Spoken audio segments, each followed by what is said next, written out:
Hola, hola. ¿Quién está con su? Sí. ¿Qué tal? Sí.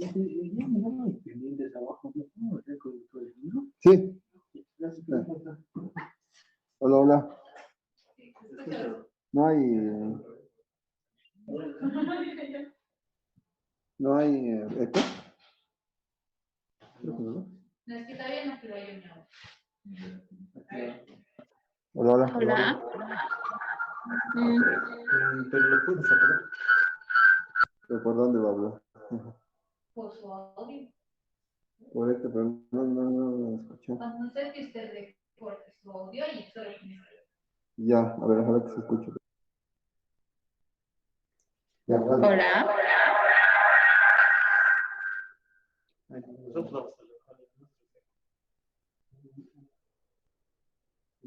¿Ya? Ahora sí. El Huáscar que nos diga. Huáscar, ¿se escucha bien? Huáscar, ¿no puede decir algo? Para ver si se escucha. Hola, buenas tardes. Hay un poco de retorno en el aula. Ok. Estoy con volumen. Hola, Un hola. poco de...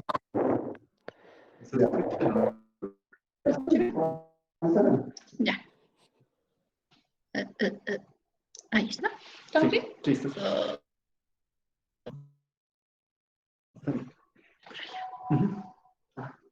¿Por qué no da?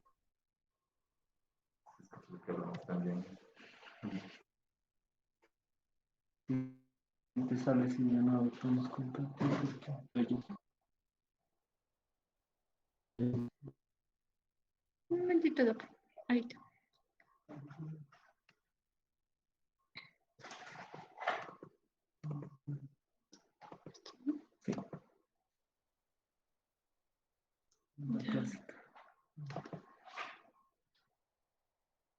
Listo.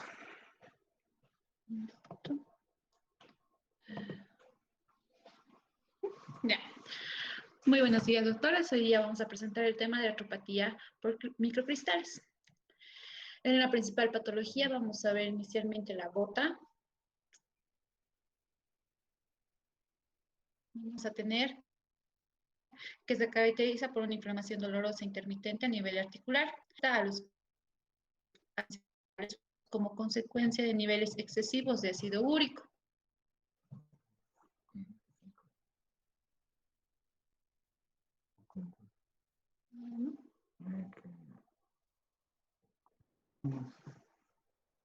¿Doc está de acuerdo? ¿Qué se debe decir? Ah, ya. Amplio. Ya. Bueno, en relación a la epidemiología de la gota, se ha visto que en Estados Unidos tiene una prevalencia de un 4%.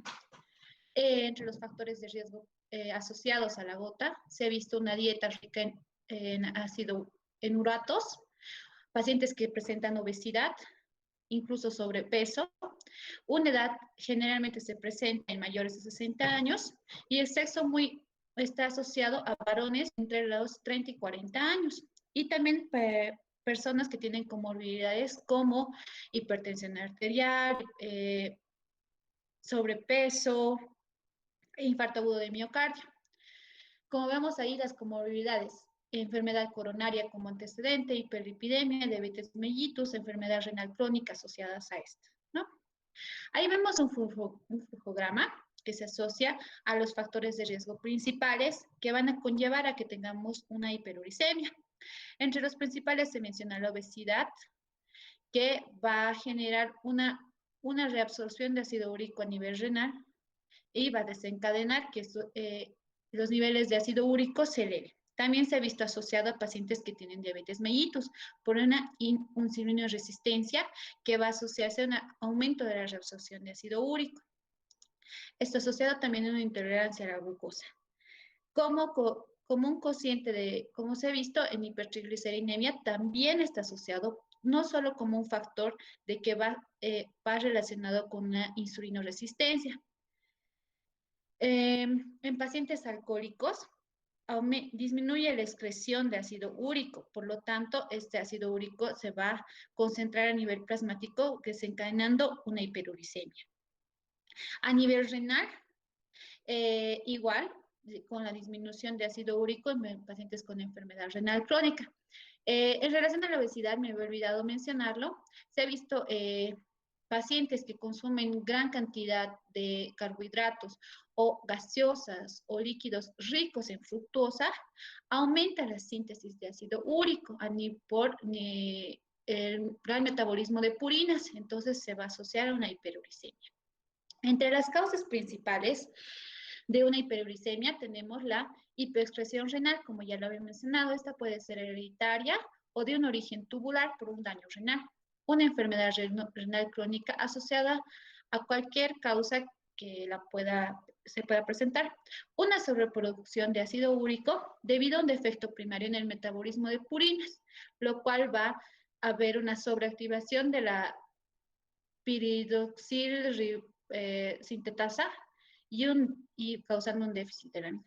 Los trastornos de recambio celular elevado, como pacientes que presentan linfomas, leucemias, una psoriasis, igual puede llevar a una hiperuricemia. La hiperuricemia inducida por fármacos, esto principalmente asociado a fármacos como las tiazidas, diuréticos de asa, la cicloserina y salicilatos. La hiperuricemia inducida por alimentos. Esto es lo que más se ha estudiado, entonces se ha visto que personas que consumen gran cantidad de alcohol, mariscos, carnes rojas, bebidas ricas en fructosa, endulcorantes, presentan más grado, presentan hiperuricemia. La fisiopatología. Nosotros principalmente vamos a tener un paciente con hiperuricemia. Esta hiperuricemia va a desencadenar la precipitación de los cristales de ácido úrico, los cuales van a precipitarse a nivel articular, desencadenando que los macrófagos, como una reacción inflamatoria, los fagociten, y estos mismos van a expresar especialmente la interleucina 1, el factor de necrosis tumoral, la interleucina 6 y la interleucina 8. La interleucina 1 es la que va a estimular a los neutrófilos, los cuales igual se van a encargar de fagocitar estos cristales de ácido úrico, desencadenando ya una respuesta inflamatoria a nivel articular. Entonces aquí vemos que generalmente va a ser en la primera articulación metacarpotarsiana, llamado metatarso, entonces generalmente denominada la famosa podagra. La clínica. Para que un paciente presente una podagra, tiene que tener ciertas condiciones. El paciente tiene que tener una hiperuricemia de larga evolución, tiene que presentar depósitos de ácido úrico en articulaciones o partes blandas, y además debe haber una reacción de los cristales por la fagocitosis provocada por los neutrófilos. Esto va a desencadenar una artritis gotósica aguda. Como les estaba mencionando, esto es más predisponente en varones después de la adolescencia. Puede ser monoarticular, llamada la podagra, y desencadenando una infección. Esto generalmente está desencadenado por infecciones, cirugías que haya presentado esta persona e incluso infarto agudo de miocardio. Las crisis generalmente van a empezar en la noche y progresan a una crisis más aguda entre las 12 y 24 horas. Como ahí me estaba mencionando, puede afectar a la primera articulación metatarsofalángicas, tobillos, rodillas y columna. Y ahí vemos un caso de infección, de una gota, ¿no? En caso de mujeres, se puede presentar en mujeres posmenopáusicas y generalmente ya afecta a las articulaciones de los dedos, generando una bursitis, una periartritis, panicuritis y una celulitis gotosa. Tenemos en las articulaciones pequeñas, generalmente afecta más articulaciones pequeñas, porque interfalángicas. ¿Cuál es el lugar más frecuente? Las en la tarsa. Ajá. Y aparte, luego de eso, tobillo.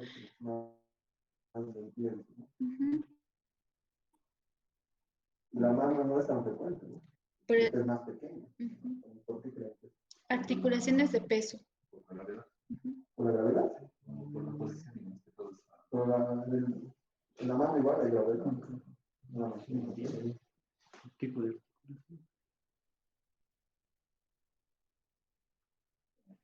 la cosa es que ahí ¿cómo le llamas a los cristales? Se depositan más, ¿no? Pero ¿por qué motivo? ¿Por qué creen que hay los tojos en la oreja? La localización típica, ¿no? De los tojos. Partido de la oreja. ¿Ah? Porque son lugares fríos. Exacto. La temperatura corporal es un poco menor en esos lugares, en los pies, ¿no? Más en la primera articulación, en los pies en general, en extremidades inferiores en general, ¿no? Un poquito más fríos que las otras partes del cuerpo, por eso deposita ahí más, ¿no? Por las características físicas del frío hace que deposita más. Sí. Ahora, todos los pacientes que tienen hiperuricemia van a hacer gota. No, ¿Cuánto porcentaje? solo el 4% de los pacientes que presentan una hiperuricemia. En toda casi sí, más o menos en ese nivel, ¿no? Hasta 20%, más o menos tenían. Pero la gran mayoría de los que tienen hiperuricemia no tienen gota, ¿no? Como hablábamos la anterior vez que revisamos Caso el clínico. artículo, ¿no? Artículo. Pues la mayoría de los pacientes no va a requerir tampoco, porque si un paciente tiene hiperuricemia pero no tiene gota, no es indicación de darle Tratamiento. hipoglicemiante, ¿no? Ni aún como vimos ahí cuando tiene falla renal crónica, ¿ya? Que antes se decía, si tiene falla renal crónica, ¿no? Hay que darle para que no progrese, pero aparentemente tampoco es indicación, ¿no? ¿Ya? Ok. Ya. Continuamos las siguientes clasificaciones. La gota intercrítica, denominada así el periodo comprendido entre crisis y crisis de artritis gotósica. Se ha visto que pacientes que presentan en este periodo persiste una inflamación de muy bajo grado. Entonces, por eso es que los pacientes aún continúan con grados de hiperuricemia en sangre. La gota recidivante o crónica. Estas son crisis artríticas de frecuencia e intensidad creciente, a menudo poliarticulares. Va afectando poco a poco más articulaciones en relación a cada crisis que va presentando. La evolución de la artritis crónica es persistente. Además, se ha visto que estos pacientes llegan a tener 3 crisis de artritis, incluso en un año. Entonces, dentro de esa categoría ingresa. Y aquí vemos los pacientes con gota crónica en los famosos tofos, que generalmente, como usted mencionaba, doctor, se presentan en manos y en tendón de Aquiles, aquí en tendón de rodilla. El diagnóstico se basa primero en identificar los cristales de ácido úrico en líquido sinovial. Estos cristales son negativamente refringentes con aspecto de agujas dentro de los neutrófilos y del líquido sinovial. Aquí vemos una presentesis por la cual vamos a hacer el método diagnóstico. Cabe señalar que muchas veces puede estar asociada una artritis gotósica a un proceso infeccioso, porque la clínica hace calor, rubor, tumor, dolor. Entonces, también tenemos que hacer una tinción-gram y un cultivo cuando nosotros vemos a estos pacientes. Y aquí vemos los cristales que vamos a ver en microscopía óptica. Estos pacientes, en una crisis aguda, el ácido úrico puede estar en valores normales, pero el BES y el PCR, y la leucocitosis, nos van a dar parámetros de que se van a encontrar elevados. Entonces, estos nos van a indicar que estamos en un proceso agudo de una artritis. Sí, a predominio neutrofílico va a ser los leucocitos. ¿Cómo es una artritis igual? Sí. Algo que sea una podagra, ¿no?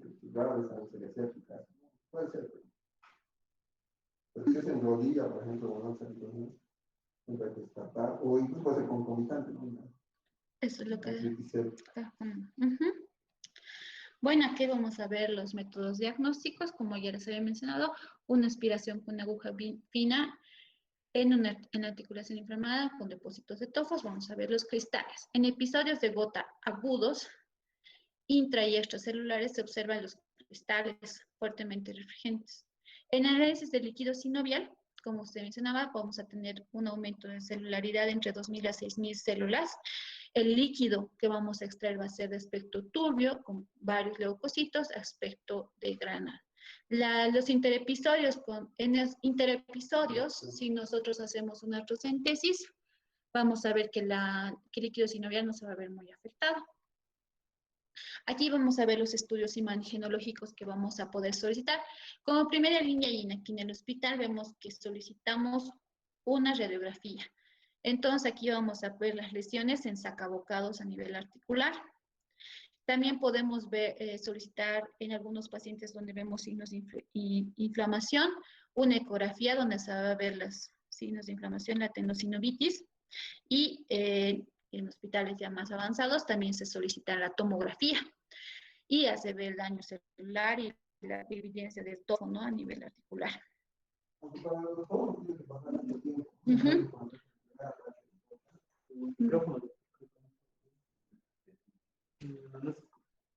¿No se escucha esto? Hola, ¿Así? no, Ya. No, díganos, díganos. cuando es el primer ataque generalmente no hay focos, ¿no? Ujú. Y por supuesto esta realidad igual no es de un ataque agudo No, por primera vez, ¿no? A veces es una cosa normal, así. una importancia de tocar, Ujú. y claro, cada vez es más, ¿no? Sí, porque mencionan que en un ataque agudo la radiografía no es diagnóstica ni fidedigna porque no se va a ver signos, o incluso no se ve signos de inflamación. Entonces esto ya es una... La ecografía tal vez sí puede ver, ¿no?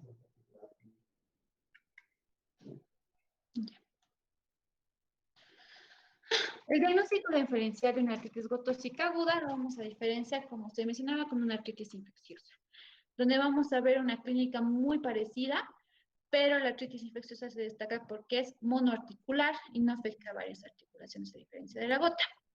La artritis aguda por cristales de pirofosfato cálcico o la famosa llamada pseudogota, esta se manifiesta igual en las mismas articulaciones, primer dedo del pie, pero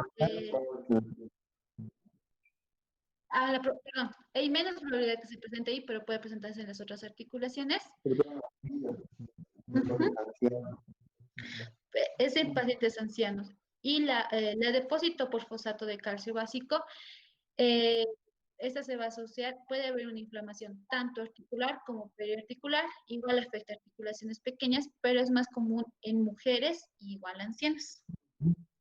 Los traumatismos, ¿no? Que pueden igual generar un cuadro de hinchazón local, una fractura, y bueno, otras formas de artritis inflamatoria.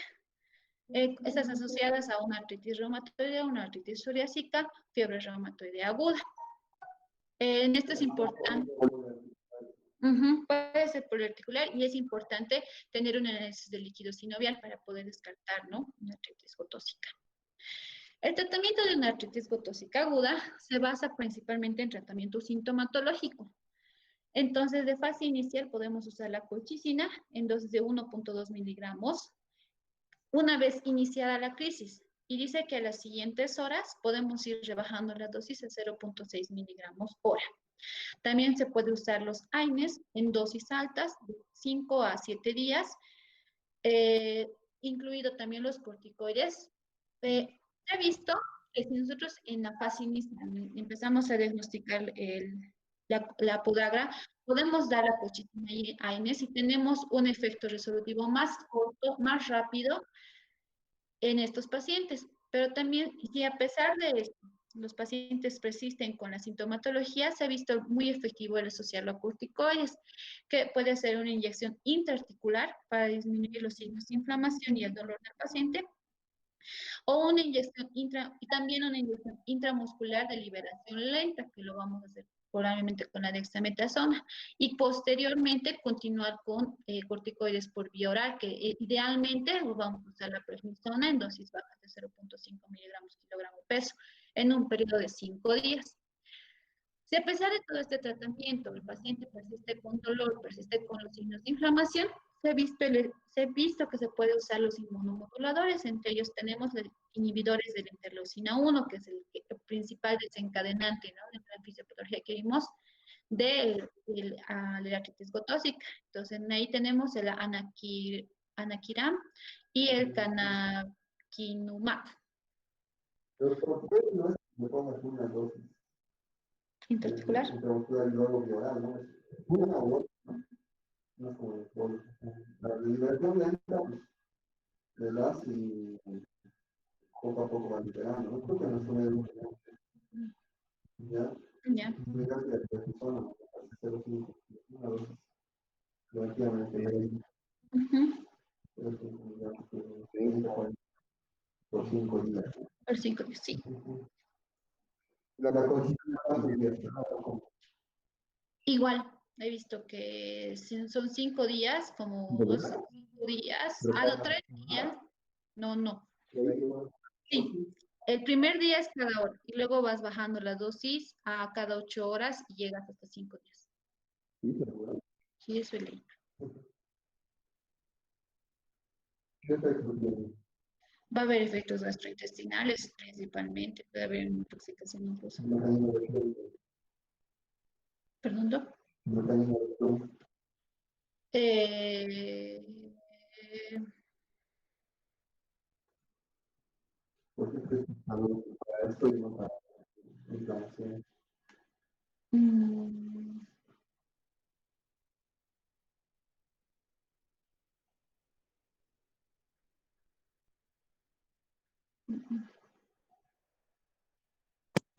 Doctor Valdivia, no se le escucha bien, doctor Valdivia.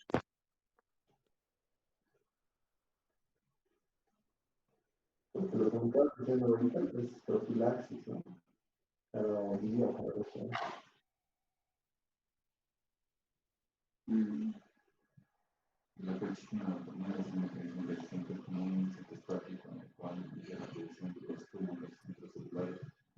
No ve como que los neutrófilos, los que más hacen que viven, entonces, es una infección.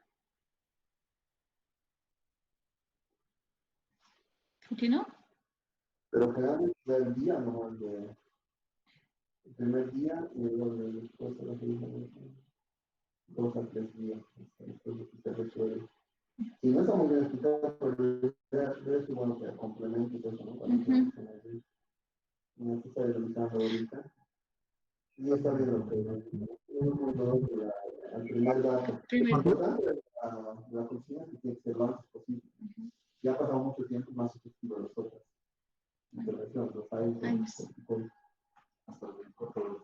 Sí, claramente, ¿no? Entonces, 1.2 y una hora después 0.6. Ujú. ¿Ya? Y después qué avanzar. Hay otro tema que puedes dar 0,6 miligramos 3 veces al día el primer día. Ujú.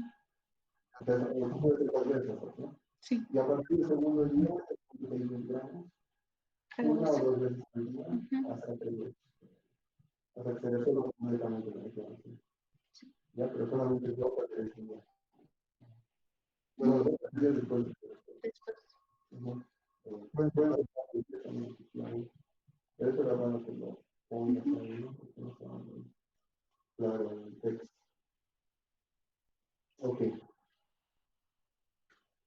Los otros, pues un aire fuerte o puede ser un corto de 5 días. ¿No? Ujú. Bueno, continuando con el tratamiento reductor de uratos, ya posterior a la crisis vamos a indicar principalmente la dieta. La dieta tiene que ser limitada en mariscos, pescado azul, carne roja, alimentos con alto contenido de fructosa y pacientes alcohólicos igual restringir el consumo de alcohol. Se ha visto que tenemos buenos efectos en pacientes, el aumento en el consumo de lácteos para reducir los niveles de ácido úrico. Entre las indicaciones de tratamiento, eh, perdón, el- la sociedad, ¿cómo era? Colegio, no, Colegio Europeo de eh, la Liga Europea de Regulación de Reumatología, en 2006 define que una estrategia de tratar como objetivo eh, reducir los niveles de ácido úrico a menos de 6,0 miligramos de cilitro. Y en pacientes que han presentado tofos, reducir a menos de 5 miligramos de cilitro. El ácido úrico, ¿no? ¿Verdad? Sí. Ahí está. En pacientes, se ha visto también que en pacientes con esto es indicado principalmente en pacientes que han presentado enfermedad renal crónica en un estadio 2, pacientes que cursan con crisis aguda, en más de una crisis aguda en un año, uno o varios tofos y pacientes con nefrolitiasis por ácido úrico. Entonces, o sea, el gota. Ajá. Entre los medicamentos úricos vamos a presentar los inhibidores de la fantinoxidasa, en el cual tenemos el allopurinol, fármacos úricos que disminuyen la reabsorción a nivel renal, y la pegloticasa, que es una uricasa que lo cual nos va a ayudar a metabolizar el ácido úrico. El allopurinol se debe usar una dosis inicial de 1 día, y se puede elevar, según la FDA, podemos elevarla a máximo 800 miligramos día. Esta dosis tiene que ir siendo dosificada en relación a la reacción y los niveles de ácido úrico del paciente que tengamos. Entonces vamos a iniciar con una dosis de 100 miligramos día y la vamos a ir progresando en relación a la respuesta del paciente. En pacientes que tenemos enfermedad renal crónica, debemos iniciar con una dosis mucho menor, 50 miligramos día, y igual la vamos a ir elevando a 50 miligramos día, 50 miligramos, pero en relación a la función renal del paciente y los niveles de ácido úrico que presenta el paciente.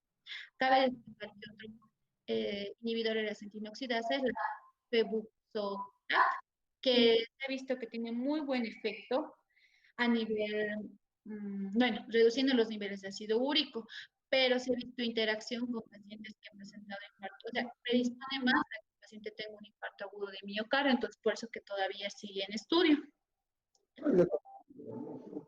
sea, la diferencia es que no tiene los efectos adversos de la vacuna, porque esto es la efectividad es muy similar, ¿no? Igual en el de la fantinoxidasa.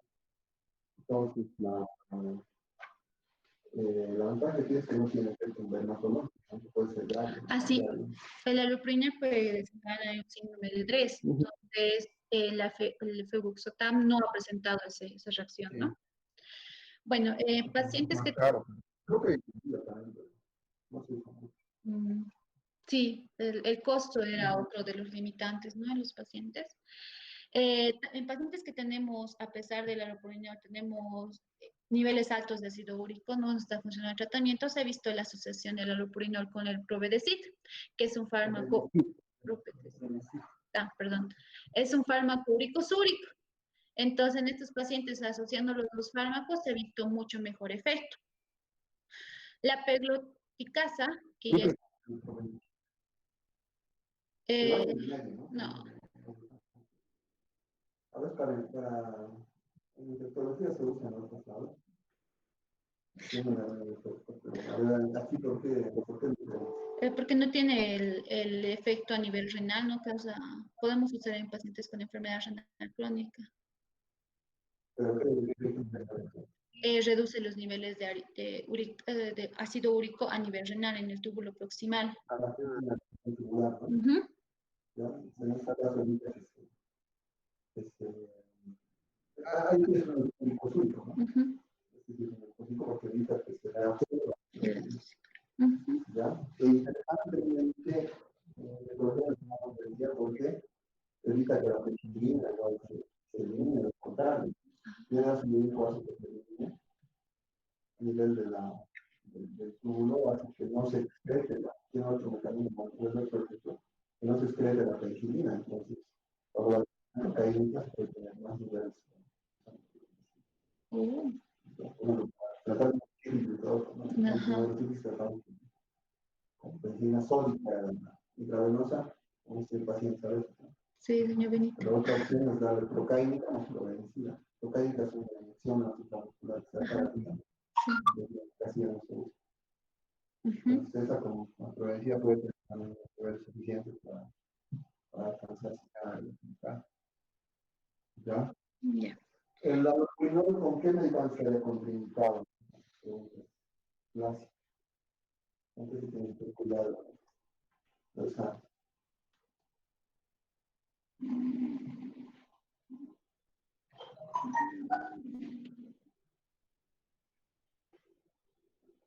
¿sabes?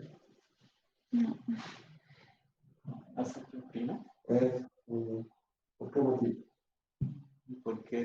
contrario el efecto del antipurinas y el otro es lo La contrario. facetina también se elimina por la santina oxidasa. ¿Ya? Entonces, si inhibes la... ¿No? Sí, dice que está. Hola. Ahora sí. La santina oxidasa también... ¿Un eco?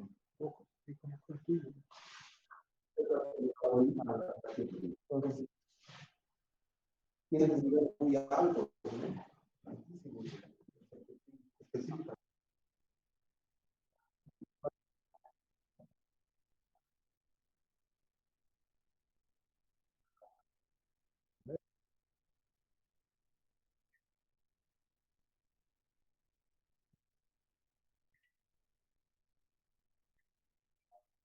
Ah, sí, más.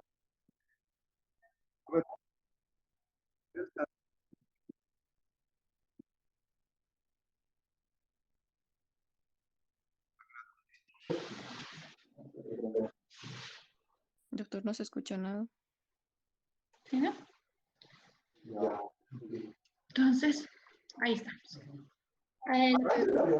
Lo menciona el libro porque ya no se lo usan en otros lados aquí, pero a veces había dos que también glicosúricos.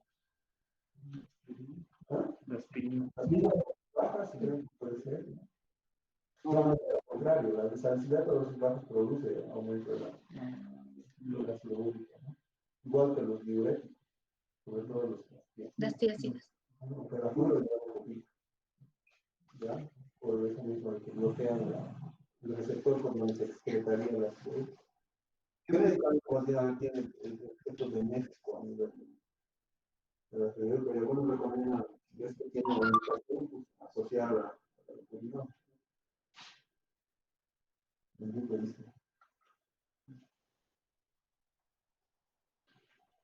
es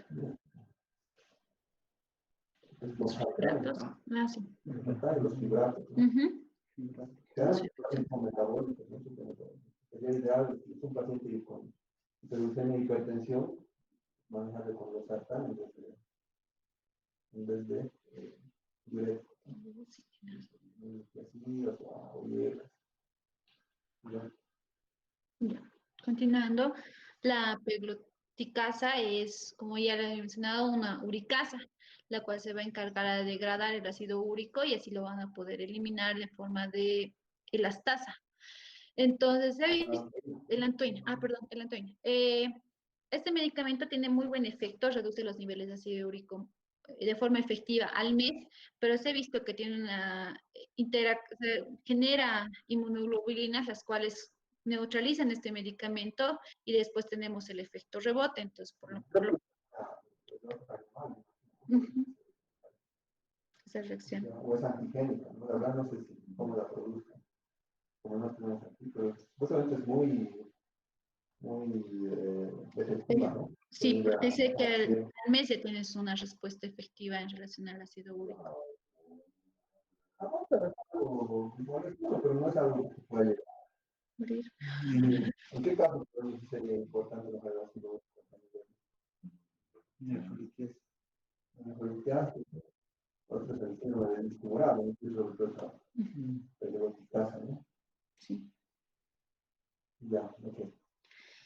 Como ya lo había mencionado anteriormente, bueno, y la profilaxis se puede hacer con colchicina de 0.6 miligramos, AINES o glucocorticoides en dosis bajas. Cuando vas a usar, digamos, es un paciente que tiene dos ataques como otro tipo de hospital. ¿Le das ese mismo rato que tienes cosplay? He visto estudios que si antes no se daba, lo que yo leía es que esperabas a que acabe la crisis y recién iniciabas estos medicamentos profilácticos, pero ahora se ha visto que si lo inicias de forma simultánea y continúas, tenemos un mejor efecto y la gota intercrítica, por ejemplo, se espacia mucho más en los pacientes. La verdad también hace que saliera más el tratamiento. Por eso recomiendo, si estás con un buen antiinflamatorio, iniciar en los días que está con la crisis. Como ya lo había mencionado, la American College of Rheumatology indican Sí, más que... bien, pues sí tienes que hacer esto. Si tiene indicación de darle hiperglucemiante, hipoglucemiante, ¿no? El paciente va a manejar eso. Si no tiene momento gota, y si vas a tener,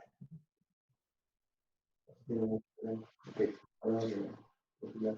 Bueno, ellos indican que es mejor mantener una dosis de concentración de ácido úrico en sangre menor de 6.0 miligramos de cilitro en pacientes que no presentan tofos y una concentración de 5.0 miligramos de cilitro en pacientes que han presentado tofos, ¿no? Bueno, continuando, ya vamos a seguir con el siguiente tema, la enfermedad por depósitos de pirofosfato cálcico. Esta enfermedad se clasifica principalmente por depósito de pirofosfato cálcico en pacientes asintomáticos, artritis aguda por cristales de pirofosfato cálcico, artritis inflamatoria crónica por cristales de pirofosfato cálcico y una artrosis por depósito de pirofosfato cálcico. Aquí vamos a ver uno de los cristales de pirofosfato cálcico en los cuales se caracteriza por ser birefringente positivo y se lo ve en la microscopía óptica.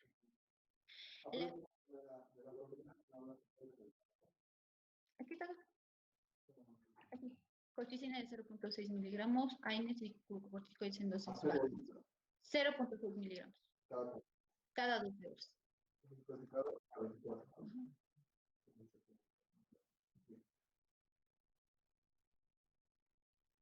Bueno, aquí vemos el cristal. En la epidemiología se ha visto que se presenta más que todo en ancianos mayores de 60 años. También está asociado a hiperparatiroidismo, hemocromatosis, hipofosfatasia, hipomagnesemia. Entonces, se ha visto, esto principalmente a veces es un hallazgo imagenológico, ¿no? En pacientes, por ejemplo, asintomáticos, se hace una radiografía de control del paciente y se encuentran aquí como se ve, la condrocalcinosis en rodilla. Entonces, las siguientes clasificaciones, ya cuando el paciente presenta un dolor crónico o signos de inflamación. Los pirofosfatos producidos por los condrocitos se precipitan generando cristales de calcio, los cuales los vamos a ver en la radiografía. Así generando progresivamente un proceso inflamatorio y activando las vías de inflamación y dando lugar a una crisis aguda. El daño cartilaginoso generalmente se va a presentar en la articulación de la rodilla y articulación de la muñeca. La clínica, como ya les he mencionado, generalmente como son pacientes ancianos, algunos de ellos no presentan una clínica, son asintomáticos, pero otros presentan un dolor crónico, en los cuales por eso se hace una radiografía de control y se ve la imagen, ¿no? Típica, donde se ve las calcificaciones a nivel intraarticular. Esto se puede observar en rodillas, en muñecas se observa una fibrocalcificación triangular, en pelvis va a afectar principalmente a la sínfisis púbica, donde vamos a ver acá en muñeca, ¿no? La clasificación triangular. En sínfisis púbica, en medio de la sínfisis, vamos a ver la clasificación. El tratamiento, principalmente en pacientes que son asintomáticos, no hay un tratamiento específico. En cada caso, si presentara una artritis aguda con cristales de depósito, la si en todo caso ya presentara dolor, el tratamiento puede ser antiinflamatorios o un tratamiento local con una artrocentesis, con infiltración de glucocorticoides y inmovilización del miembro. Como les mencioné, tratamiento sistémico en base a AINES, colchicina, glucocorticoides, y como tratamiento profiláctico, igual manejamos la colchicina y los AINES. Si se trata de una artritis inflamatoria crónica, ¿ya? Se puede dar ya la colchicina en dosis bajas, dosis de AINES diarios para controlar el dolor. Igual, aquí mencionan mucho la protección gastrointestinal, ¿no? Esto asociado más que todo a la colchicina. Y los glucocorticoides en dosis bajas. Como son pacientes mayores, generalmente pacientes mayores de 60 años, por eso también es necesaria la protección gástrica. La artrosis por depósitos ya es el mismo tratamiento, pero se debe asociar fisioterapia, control del dolor, porque estos pacientes tienen un dolor crónico. Otro tema es el depósito por fosfato de calcio básico. Esto se va a presentar principalmente en personas ancianas y en mujeres. Son depósitos de fosfato cálcico en articulación. Esto va a generar una inflamación a nivel articular y a nivel periarticular. Esto es lo que destaca de los mismos. La artritis puede ser una artritis localizada y una periartritis inflamatoria. Aquí destaca el hombro de Milwaukee, que se trata, aquí vemos la imagen, una periartritis y una artritis inflamatoria a nivel de hombro, que va a generar una destrucción progresiva a nivel de esta articulación, dañando el manguito rotador y la articulación glenohumeral. Y aquí vemos, ¿no?, los cristales en la microscopía. El diagnóstico de esta patología es necesariamente hacer una artrocentesis, en la cual el líquido, si no me lo vamos a llevar sí o sí a un microscopio electrónico, ¿no?, para poder ver los cristales. Continuando, vamos a realizar artritis infecciosa. La artritis infecciosa es un proceso inflamatorio localizado a nivel articular. Eh, Se destaca que en la exploración física vamos a ver una pérdida funcional a nivel del movimiento, como rubor.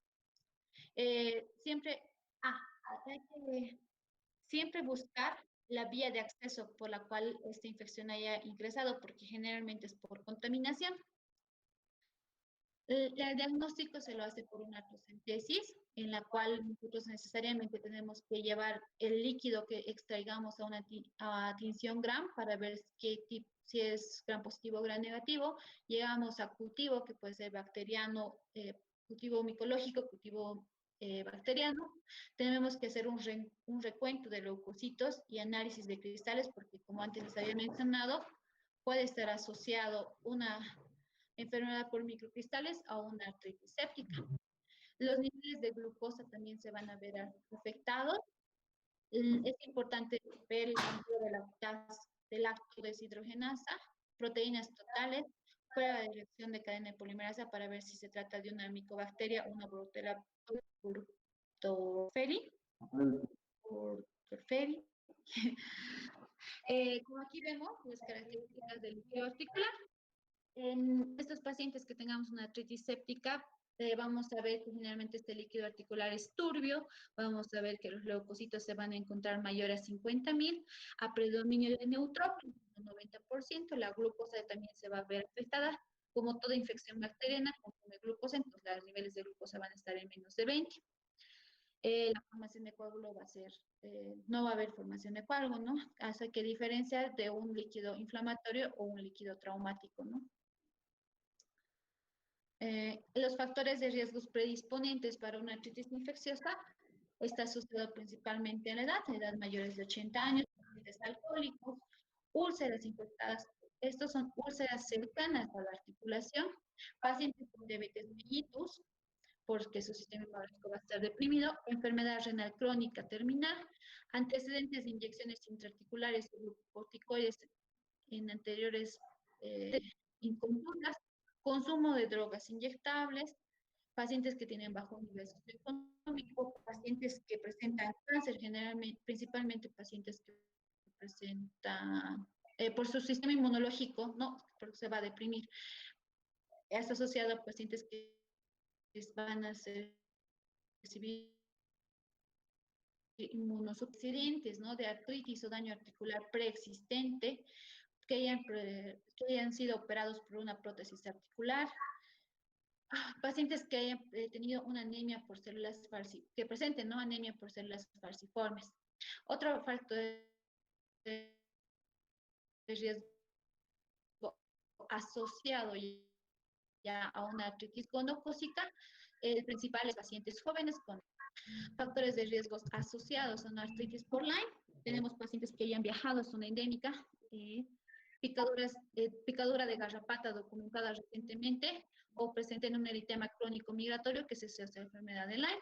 Factores de riesgo a artritis por micobacteria fúngica son pacientes que estén cursando con una infección por HIV, que estén con inmunosupresión, pacientes que reciben inhibidores del factor de necrosis tumoral alfa, pues generalmente cáncer, viaje o residencia en región endémica.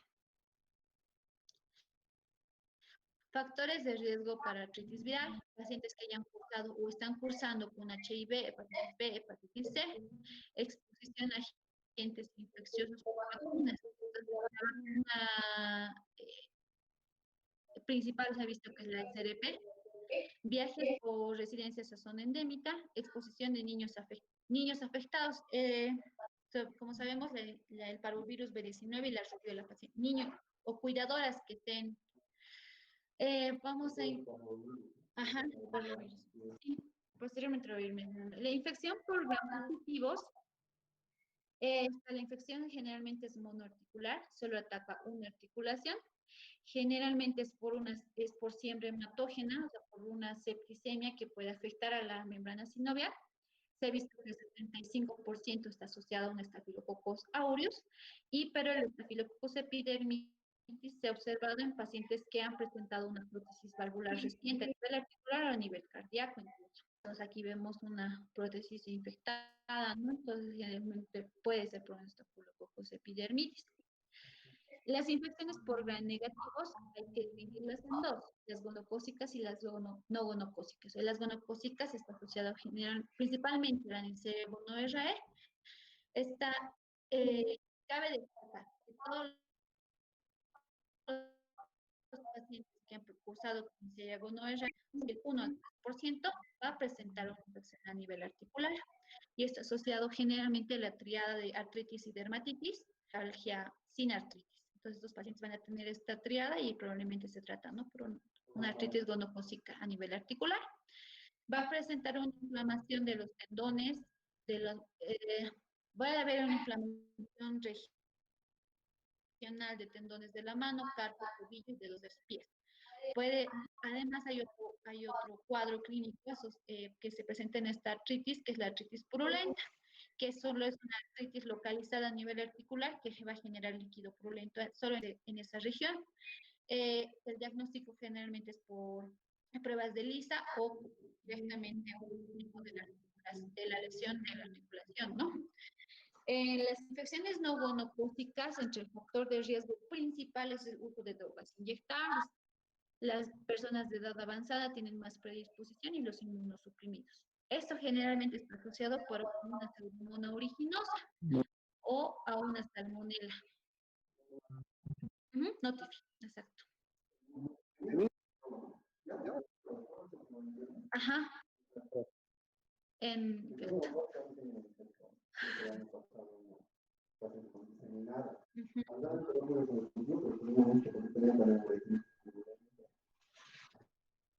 Síndrome de Reiter. Síndrome de Reiter.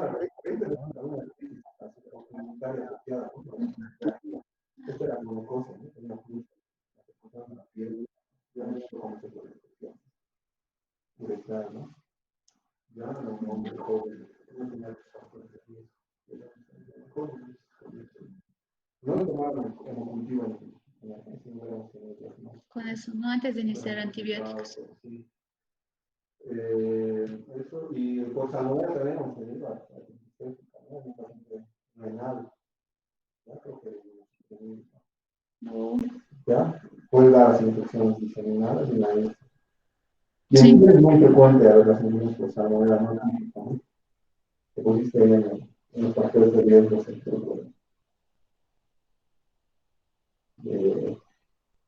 las no gonocócicas. En niños. No, porque en niños con qué. Con factores de riesgo. Para la típica viral sí puede ser, ¿no? Los niños. Pero desde el niño realmente ¿qué da parvovirus? El parvovirus va a dar y la rubiola. ¿Qué da en niños? El parvovirus. El eritema. El eritema, ¿no? Infeccioso, una enfermedad, que es y pierde, ¿no? Sí. En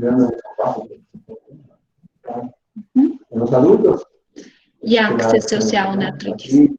Por artritis, ¿no? O una fractura de células rojas. Pero los niños que tienen esta anemia falciforme. La anemia falciforme. Sí.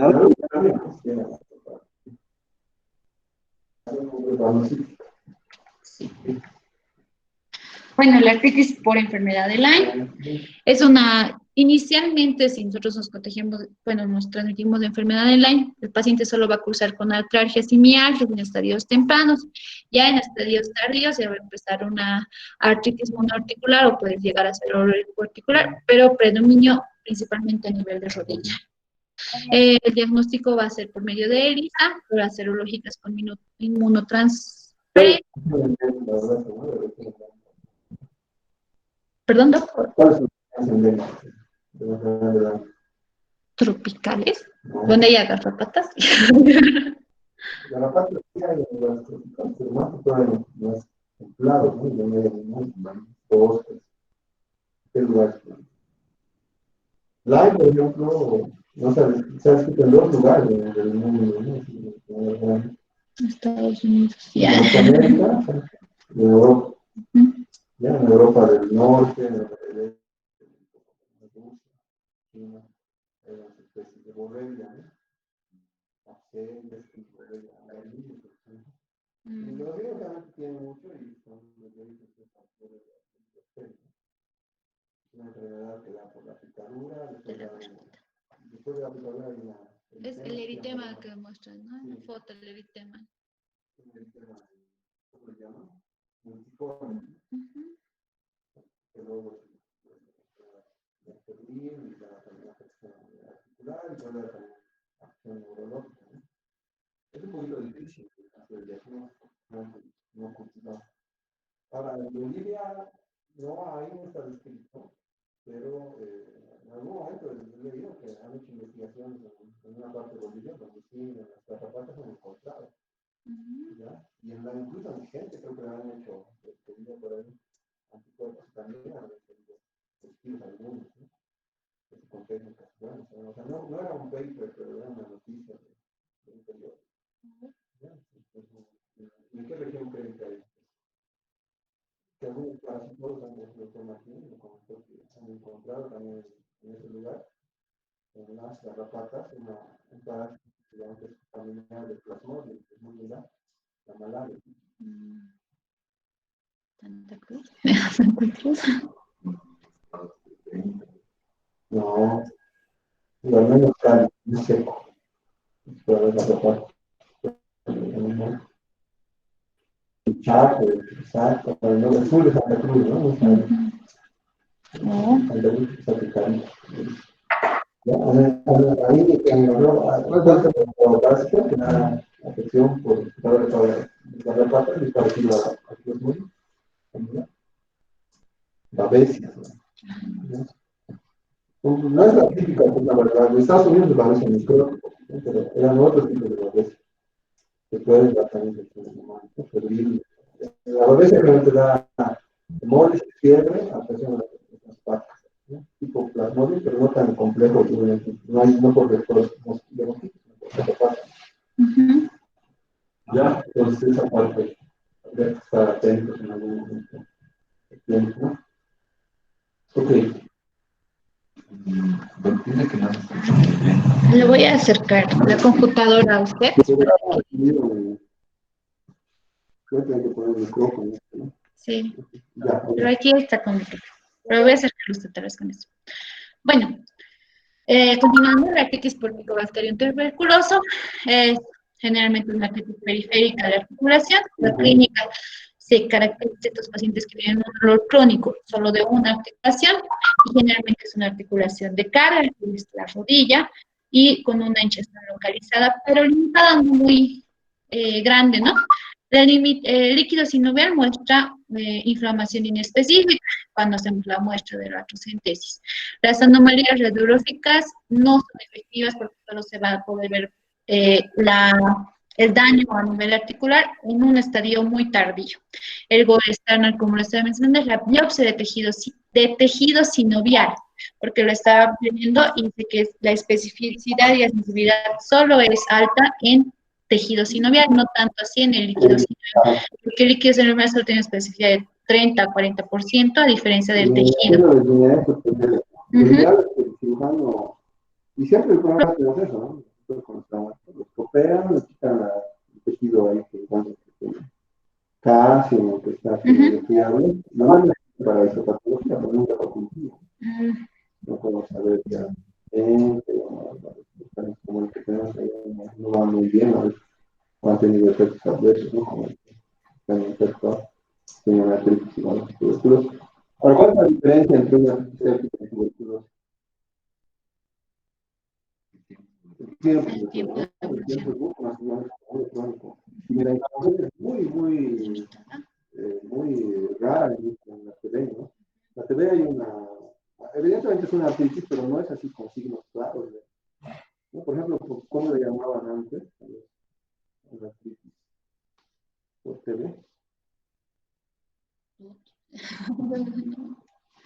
Cuando el por ejemplo, se extiende hacia abajo por el sol, absceso, los fríos, le llamaban, Sí. ¿no?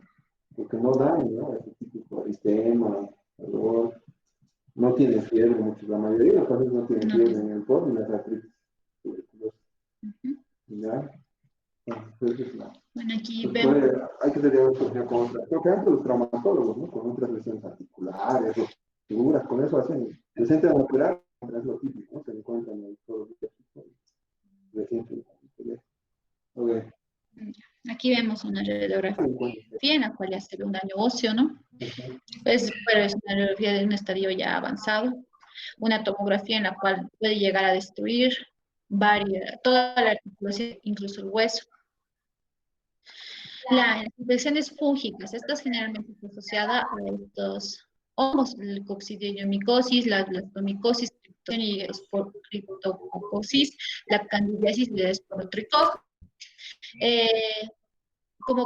Esto generalmente es como consecuencia de una diseminación hematógena asociada a pacientes con inmunosupresión o por una inoculación directa a nivel de la articulación. Esto cuando tenemos una artroscopía o generalmente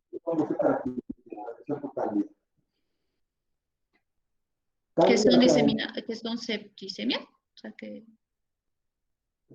sistémico, infección sistémica. Incluido cáncer, lo cual tienen dos características.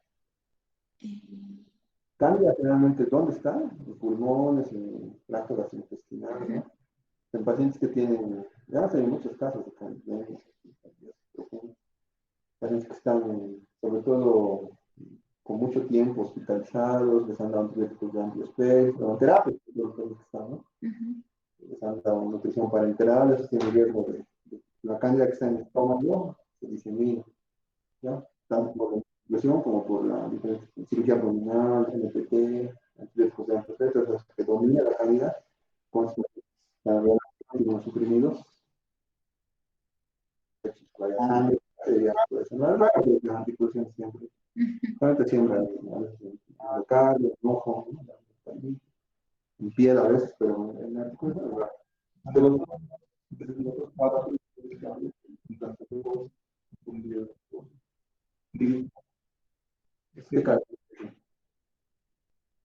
Cada cambia, por ejemplo, en todas las partes del mundo, ¿no? ¿No? Tal vez un poquito cripto, pero tampoco es tan común encontrar en lugares muy cripto. Entonces son lo que se llaman micosis endémicos, hongos que están en ciertas partes del mundo, ¿no? Por ejemplo, blastomicosis, la norteamericana, solamente en Estados Unidos, ¿no? ¿Ya? La sudamericana, igual en algunos lugares de Sudamérica, ¿no? En Yungas, en Santa Cruz, ¿no? Pero esa no la igual afección articular. La coccidiomicosis en lugares secos, ¿no? En el desierto, igual de Norteamérica, de México, aquí en el sur de Bolivia puede haber, en el norte de Argentina, ¿no? Lugares secos y cálidos, ¿ya? Entonces, esa es la característica. Y la otra característica es que realmente afectan primero pulmones, la histoplasmosis igual, ¿no? Afectan pulmones y de ahí, y eso a cualquier persona, ¿no? Si uno vive ahí y tiene algún contacto, puede tener una infección pulmonar que es asintomática. Y todos estos, para que se diseminen, a veces dan, menos en los coccidiomicosis, damos un cuadro respiratorio, pero que es agudo, pasajero. Pero ¿cuál es la condición para que se disemine y llegue a huesos y a otros órganos? De Y inmunosupresión. inmunosupresión, no es casi exclusivo de pacientes inmunosuprimidos de las infecciones fúngicas. Casi todas, ¿no? Excepto la de cándida, que es otro tipo de inmunosupresión, que son enfermedades crónicas, críticas, ¿no? Que te dan. De todos los demás tienen que tener inmunosupresión celular, sobre todo, ¿ya? VIH, corticoides, ese tipo de pacientes. ¿Ya? Sí. Bueno, la crisis asociada ya a VIH. Esta se va a presentar en 4 diferentes formas. Ujú. Una puede ser el síndrome doloroso articular, que va a afectar a una sola articulación, es un dolor crónico, generalmente asociado a extremidad inferior, tiene un patrón asimétrico. Puede ser a otra articulación, pero generalmente es asimétrico. Eh, Además, que evolucione en menos de 24 horas. Eso es lo más destacable, ¿no? La artritis reactiva, asociada principalmente a espondiloartritis, cursa con una endosopatía y manifestaciones cutáneas, generalmente dermatológicas. La artritis asociada a VIH es una artritis no destructiva, sí va a causar calor, tumor, rubor, pero no va a haber destrucción a nivel articular. Generalmente se presenta en extremidades inferiores, puede ser un patrón, puede ser una articulación o varias articulaciones, pero no es simétrica y va a tener una evolución en menos de 6 semanas. Entonces, sí. Lo teníamos bajo negativo, como una cero negativa. Sí, la artritis psoriásica también se presenta como una enteritis impactante, erosiones articulares, así como la afectación axilar, incluyendo sacroiliitis. Como usted mencionaba, estos pacientes van a tener factor reumatoideo negativo, es lo que más destaca. Artritis asociada a hepatitis B. Se presenta en el 25% de los pacientes que cursan con esta infección. La afectación articular puede ser repentina, puede ser grave y además es asimétrica. El dolor articular y la artritis es migratoria, va afectando varias articulaciones. Eh, en estos pacientes hay una rigidez matutina que es muy frecuente con hinchazón fusiforme. En articulaciones afecta principalmente articulaciones pequeñas, en esta destaca la mano. Cursa con presencia ambas, tanto la hepatitis B como la hepatitis C, tiene la presencia de un factor reumatoide positivo, entonces nos puede confundir en el diagnóstico de con una artritis reumatoide. En infecciones por hepatitis C suele estar asociada, generalmente hay inmunocomplejos circulantes, los cuales también van a causar una glomerulonefritis y pueden dar lugar a un síndrome clínico de crioglobulinemia esencial mixta, que es una artritis con lisis de los lugares, ¿no? Y como ya les había mencionado, el factor reumatoide igual va a estar presente. El virus B19 también genera una artritis en el 60% de los pacientes. Es asimétrica, poliarticular y afecta a articulaciones pequeñas. Eh, Esto se va a presentar en pacientes adultos que están expuestos en contacto directo con niños, como profesoras, cuidadores de niños, niñeras. El diagnóstico se hace por anticuerpos de inmunoglobulina M contra parvovirus B19 en el suero. Este es el parvovirus. Y esta clínica se va a presentar en niños, ¿no? Entonces, si nosotros estamos al cuidado de un niño y presenta esta clínica, porque niños no presentan más que rash y el eritema facial. Entonces, podríamos sospechar de que se trata de un parvovirus. La artritis asociada a la rubiola. Esta inicialmente va a comenzar como una artritis y solo se va a presentar la artritis en el 60% de los infectados con rubiola. La afectación va a haber una afectación articular en esta es simétrica y es migratoria, va a afectar a varias articulaciones. Inicialmente articulaciones pequeñas como manos, muñecas, codo, tobillo y rodillas. Va a estar generalmente asociada a una tendinitis y al síndrome de túnel carpiano. El diagnóstico es igualmente la detección de anticuerpos de inmunoglobulina M en el virus de la rubiola. También se ha visto artritis asociada a picadura de mosquitos. Aquí destacan tres enfermedades. Una es la chikungunya, que es una artritis que se manifiesta, su manifestación primordial es la artritis. Puede experimentar una tendinitis que a menudo afecta a los dedos de las manos. También va a presentar en estos pacientes un factor reumatoideo positivo, lo cual nos puede hacer confundir el diagnóstico. La enfermedad de Zika puede manifestarse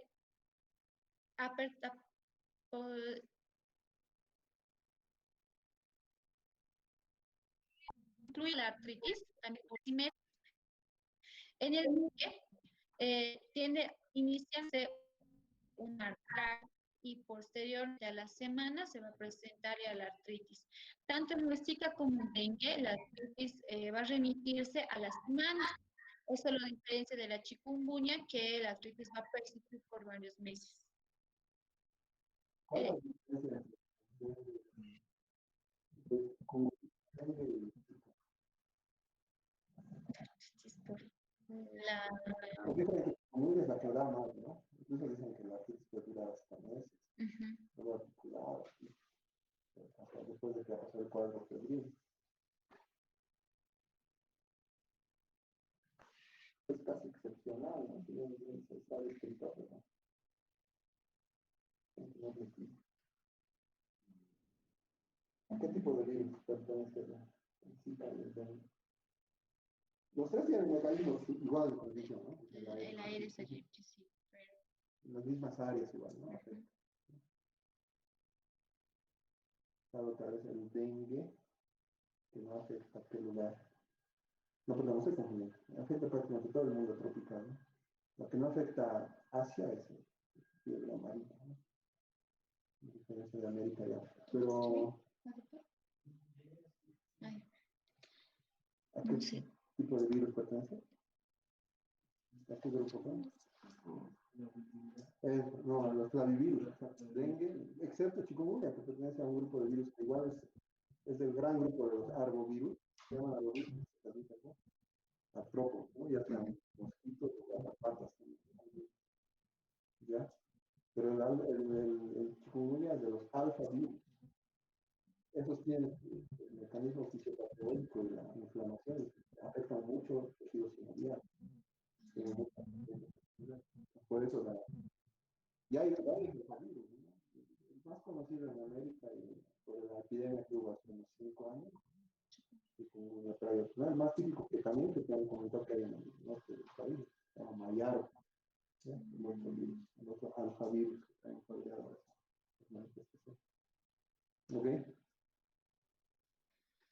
La artritis asociada a prótesis, en la cual hay que destacar el estafilococo aureus, que es el agente causal principal de esta artritis, ¿no? Hay que dividirla en fases. Cuando se trata de un inicio temprano, es menos de 3 meses desde la colocación de la prótesis, cuando son retardadas entre 3 y 24 meses después de la operación, e inicio tardío después de los 24 meses de colocación de la prótesis. Cuando se trata de una artritis de inicio temprano y retardado, generalmente se trata por un estafilococo aureus, que es por colonización en relación a la operación. Cuando, cuando nos viene un caso de un inicio tardío, ya es un estreptococo. Se trata de un estreptococo probablemente el agente causal. No, mucho más. Todo. En las retardadas se lo puede epidermis. Ujú. Se tocó también cosa que no es tan común. Mm, Ahí lo tienen también. Ya. El tratamiento, como ya les había mencionado, todas las tipos de artritis, el tratamiento más va inicialmente de forma empírica, porque vamos a tomar las muestras de tejido sinovial y podemos iniciar de forma empírica con los diferentes, en relación a la clínica y lo que sospechemos, ¿no? Si se trata de un coco gram positivo, meticilino resistente, podemos iniciar con vancomicina como primera línea de tratamiento y posteriormente, si no contamos con la misma, podemos usar clindamicina. Si Sí, se, pero ¿cómo? Pero está resistente a la insulina, ¿no? Porque resistente a cualquier, uh-huh. en Si nuestro es medio las infecciones, ¿ya? Las tienen infecciones aquí en la comunidad, así uh-huh. en nuestro medio la resistencia a la insulina en la comunidad es bajísima, ¿ya? Por eso a mí casi no me gusta iniciar empíricamente, siempre obviamente hay que tomar cultivo, ¿no? Inclusive si no es muy grave esperar el cultivo, entonces dura 72 horas, aquí, ¿no? a mí me gusta contar que lo sensible Sí, sobre sí, todo. amoxicilina y cefazolina es el que nosotros contamos, ¿no? O clotazina, la aspirina en Estados Unidos es muy barata. Mejor que no haya tal vez, pero la clota es mejor tolerada, pues el equivalente a la nasilina. No. ¿No? O cefazolina también puede ser, ¿no? Ujú. Si es que no hay acceso, sobre todo en endocarditis, que sería mejor la cefazolina, que es mejor tolerada y más práctico, porque se deja cada 8 horas, ¿no? No vas a dejarla cada 4 horas, ¿no? Mm, La cloxacilina, ¿ya? ya. Y es raro que, como te digo, a no ser que luego, alguna vez hemos tenido, por ejemplo, este pacientito, uno que teníamos, tenía enfermedad de, ese sí ya tenía una infección por un estado resistente, pero la característica del paciente era completamente diferente a otros, ¿no? Mucho, el antibiótico, era muy claro y aumentaba el nivel de esa resistencia. Ahí, por ejemplo, sí usamos vancomicina, pero asociado también a gasolina, en primera instancia, y luego ya la ajustamos. Tenía una enfermedad, un síndrome de Chester, hace un mes, 2 meses. Entonces tenía mucho riesgo de ser infecciones por esta fábrica. Llegó con una artritis C. Mm. ¿Ya? Bueno, continuando, se trata de un bacilo gram negativo. Ujú. Inicialmente podemos usar las cefalosporinas de tercera generación. Eso Aquí según el gramo, destaca, ¿no? ajá, se la ceftriaxona y la Ahora, en nuestro cefotaxima. medio casi no hacen, no tenemos mucho. Sería olvidar dónde relaciones que hagan un gramo, ¿no? ¿Ya? Pero a veces no ven nada en el gramo, como ya no usan antibióticos, no es muy concluyente, ¿no? Ujú. O no hacen directamente en algunos laboratorios.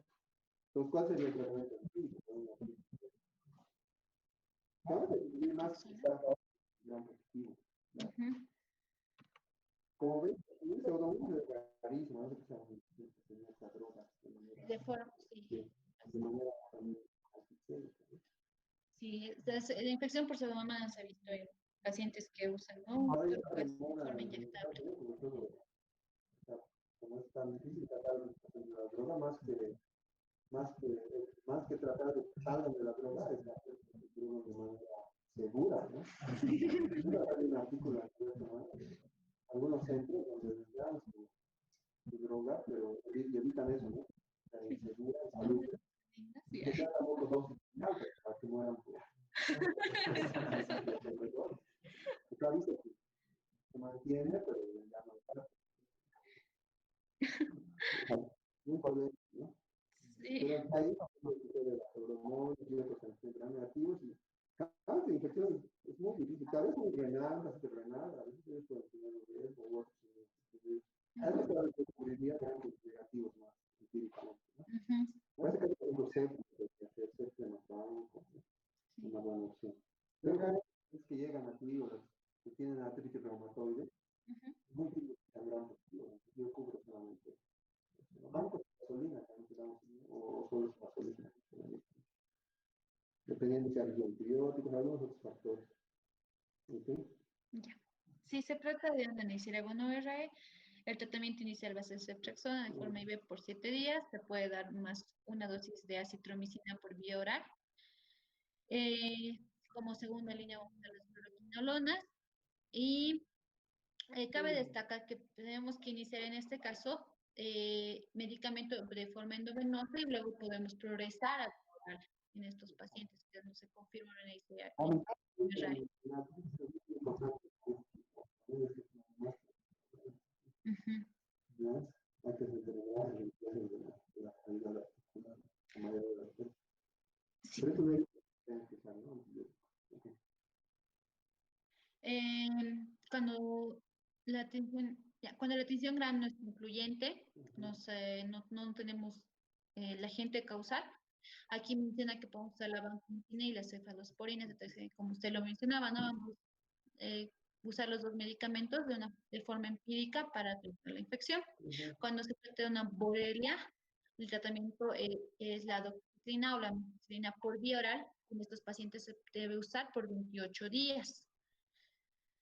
Cuando se trata de un Mycobacterium tuberculosis, se usa ya el esquema de tuberculosis, se usa según el esquema, tiene que estar asociado a streptomicina y en la guía indica, ¿no? Que debe ser por 6 meses del tratamiento. Pero yo me sabía que para extrapulmonares realmente se puede usar incluso 9 meses. Claro, sí o sí. La articular la puedes extender a 9 Ya. ya, si es que no va muy bien. Ya, no hay recomendación, no, corto, no hay evidencia. Mm. Y eso de la criptología, está mal con eso, lo han hecho. Dice sí, todos los medicamentos tienen que No, usar hay unos todos. que aumentó la hermosura, no, la criptología no tenía valor. Mm, Ya, no era el caso. ya. Ya casi me quedó. En infecciones por hongos se debe usar la ampicilina B, la equinocanina, ¿No? los azoles como el fluconazol y taconazol. Dependiendo del microorganismo, lo podemos usar. Puede usarse endovenoso inicialmente y luego vamos a progresar a vía oral. Cabe destacar que el tratamiento debe estar por varios meses, ¿no? Antes de concluir, como usted mencionaba, el tratamiento mejor se hace un tratamiento quirúrgico paralelo al tratamiento antibiótico. Y en tratamiento no se puede proceder a un tratamiento quirúrgico que sería una limpieza quirúrgica de la articulación. Se ha visto evidencia de que se puede proceder a como artrocentesis continuas de todos los días. Así vamos drenando el líquido purulento de la articulación y tenemos mejor efecto, ¿no? Y con eso es todo. O sea, lo quirúrgico, ¿cómo se llama? O sea, si no podemos hacer el tratamiento quirúrgico, que es una limpieza quirúrgica, también podemos hacer la punción de artrocentesis de todos los días. ¿Cuánto tiempo duraría el tratamiento? Medicamento antibiótico. Idealmente son de 7 a 10 días. ¿No? En vancomicina es de forma inicial, porque los otros que ya se trata de micobacterias, ya se está Sí. Yo digo para bacterias comunes. bacterias. Para bacterias comunes, ¿cuánto? ¿Días? No sé mucho de eso. Eso ha variado también, ¿no? Las prescripciones antiguas, lo que ahora se sabe. Antes ya tiene que ser mucho tiempo, ¿no? 2, 3 meses. Y sigo los primeros 14 días intravenosos, ¿no? Con eso todo esto. Y luego ya de un tiempo, según el cultivo, lo cambiabas, ¿no? Pero ahora, como se hace cada vez menos antibióticos, menos tiempo. Algunos mantienen, yo por ejemplo estoy manteniendo eso de darle por lo menos unos 10, 14 días, ¿no? Ya según el cultivo, ya después de ese tiempo, lo cambias y dura, y por lo menos unas 2 semanas más, o sea, un mes por el tratamiento, con vía oral, ¿no? Con un antibiótico que penetre bien, obviamente, ¿no? No, tiene razón. ¿Qué antibióticos penetran bien en el hueso, los blancos? Por ejemplo, Roxaboral, no, es una mala. Los betalactantes no tienen una buena por vía oral, no tienen la buena absorción. Penetración sí, pero la absorción es el problema, ¿no? La clorpromazina. Pues, no tiene buena absorción, hay que tomarla varias veces. Entonces, en ese caso, prefiero usar los otros, ¿no? Ahí, por ejemplo, las quinolonas, puede ser. A mí me gusta usar mucho más que quinolonas siempre, cotrimoxazol, Sí. para infecciones articulares, doxiciclina, ¿ya? Clínica oral, que es antiarticular, y también clínica oral es más difícil conseguir en nuestro medio, ¿no? ¿Ya? Entonces hay que tratar de usar esos todos en vía oral, pero intravenoso, es el betalastámico o si es resistente a la vancomicina, ¿no? Los que ya hemos comentado. Ahora, eso es discutible, ¿no? Hace unos 2 años ha salido un ensayo muy interesante donde han demostrado que es muy inferior dar vía oral, inclusive desde el principio, ¿no? ¿Ya? Algunos ya dejan poquitos días, 1, 2, 3 días de intravenoso y ya lo pasan, hay una buena. ¿Ya? Aunque realmente sí, están incluidas, ¿no? Osteomielitis, artritis sépticas, artritis asociadas a dispositivos, ¿no? Protésicos. Entonces, en este estudio que se llama OVIVA, han mostrado que todos esos infecciones van bien por vía oral, lo mismo que darles intravenoso, ¿no? Aunque por lo menos en ese estudio, como te decía, tenían 4, 5 o 7 días